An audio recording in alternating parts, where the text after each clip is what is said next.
Hey folks, this is Dave Albert with a quick take. Hey folks, in this episode, I'm going to talk to you about the bullet journal.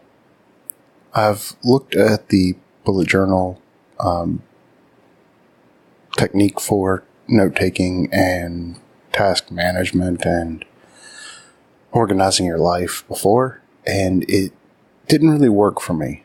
But after listening to Ryder Carroll's new book, he's the creator of the technique, I have a much deeper understanding of how to implement it, and it is fantastic. So, if you don't know, the journal is basically made up of collections and rapid logging of tasks. So your first collection is the index. So you just take the first 2 or 3 pages. I use the front, inside, and then the next 2 pages for my index. On the front inside cover, you write your key. So a dot is a task, and X is a completed task, a left arrow is scheduled, right arrow is migrated, arrow greater than or less than. So a greater than is migrated, a less than is scheduled, and a dash is a note. I use a circle for an event and a triangle without a bottom for an appointment, and then I fill that in once the appointment or meeting has been completed. An asterisk if it's important, and an exclamation point if it is a deadline that it must be done today. So just write down index and pages 1 through 3, and then number your pages. So some of the types of collections that I have are my goals, some notes and reflections on the bullet journal,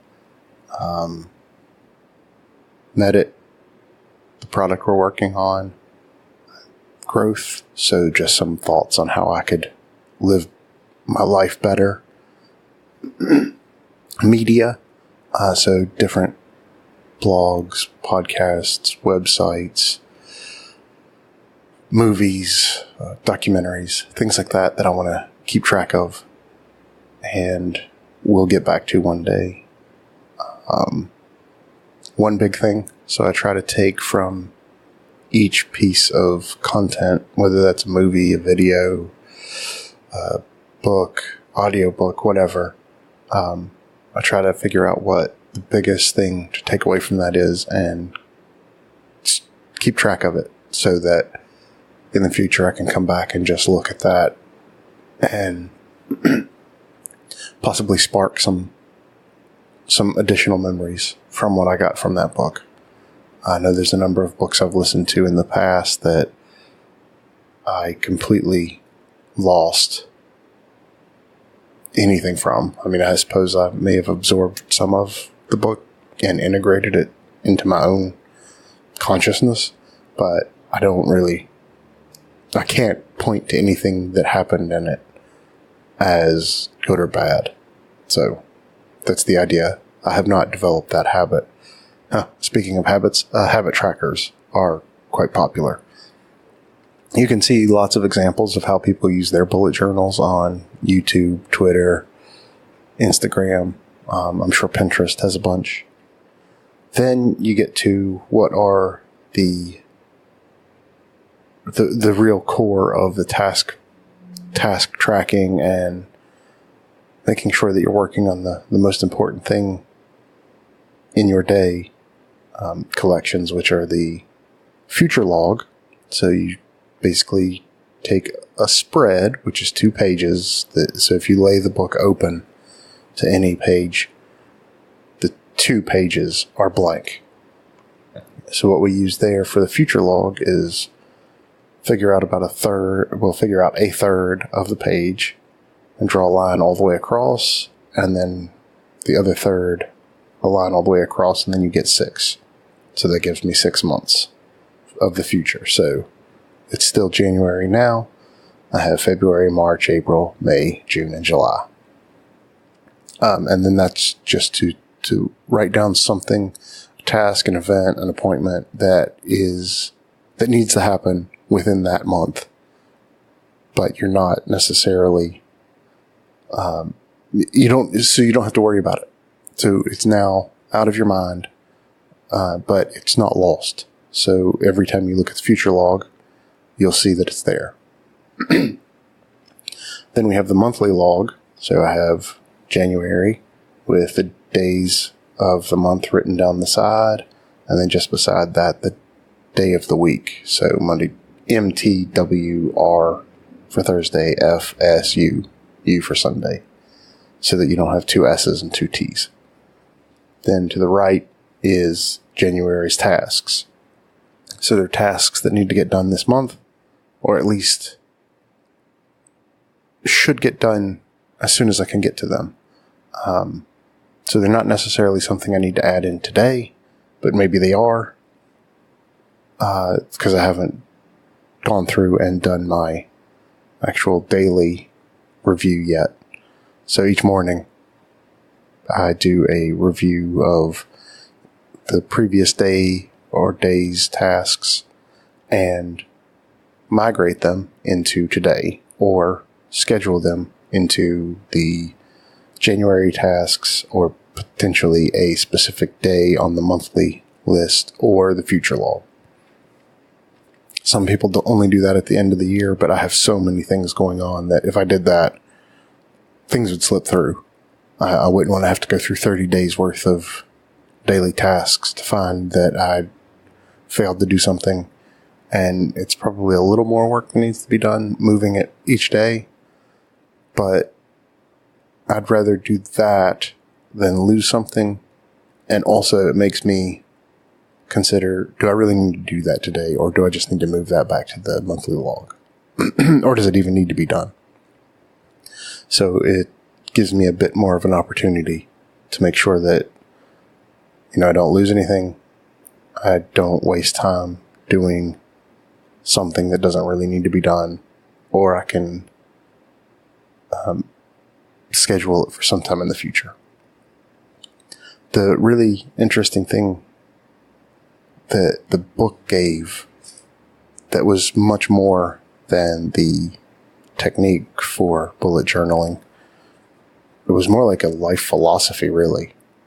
I wrote down more things that I wanted to contemplate and consider than in any 3 books I've listened to this year.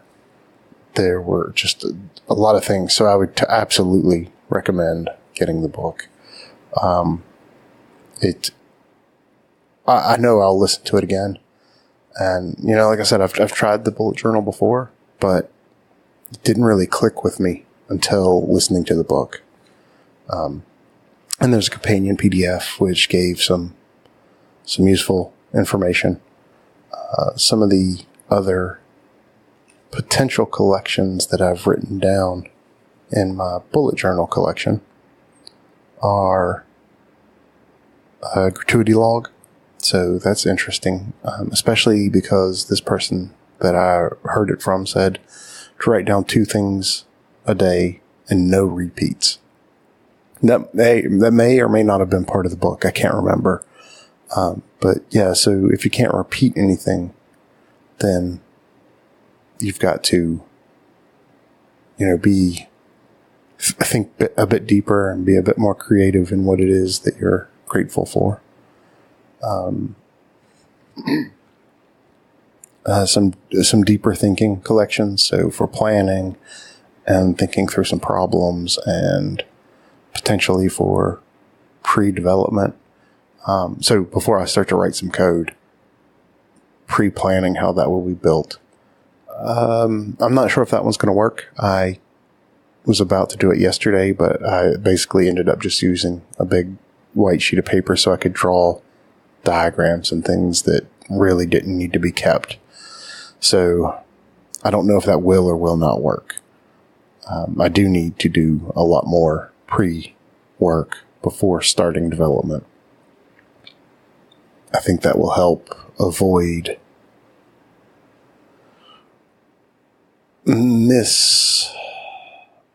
assuming, that's not really a word, making assumptions on how I'm going to implement something without thinking it through, which then causes me to redo it, which is fine. I mean, we all have our own techniques, but I think thinking it through could be a little faster than trying to develop it.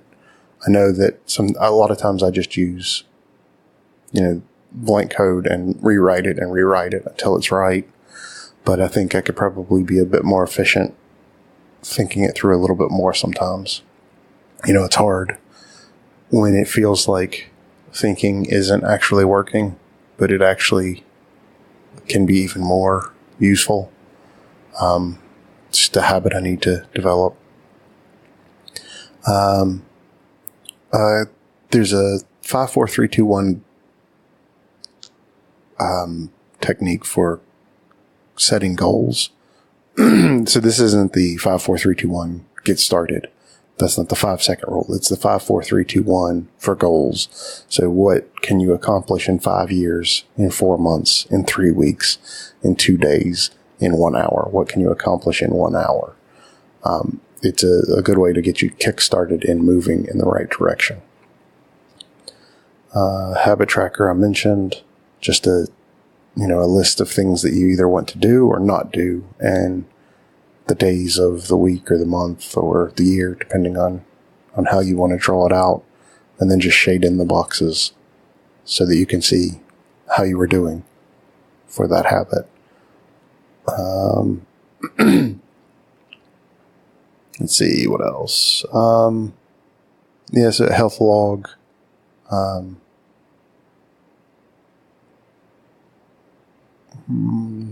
Not much different than the habit tracker, I suppose, but I guess you could add in, I don't know, if you're tracking your weight or your exercise, specifics as opposed to just, did I do it? That's about the biggest portion of the collections that would be of interest. I'm really happy with it. I've been using it for a little over a week, I guess. Well, actually, I could tell you exactly how long, because it would be the first day of my daily task rapid journal since the 22nd. So, yes, a week today. How about that? And so then your daily tasks, you just rapid log those. So you write the day of the month.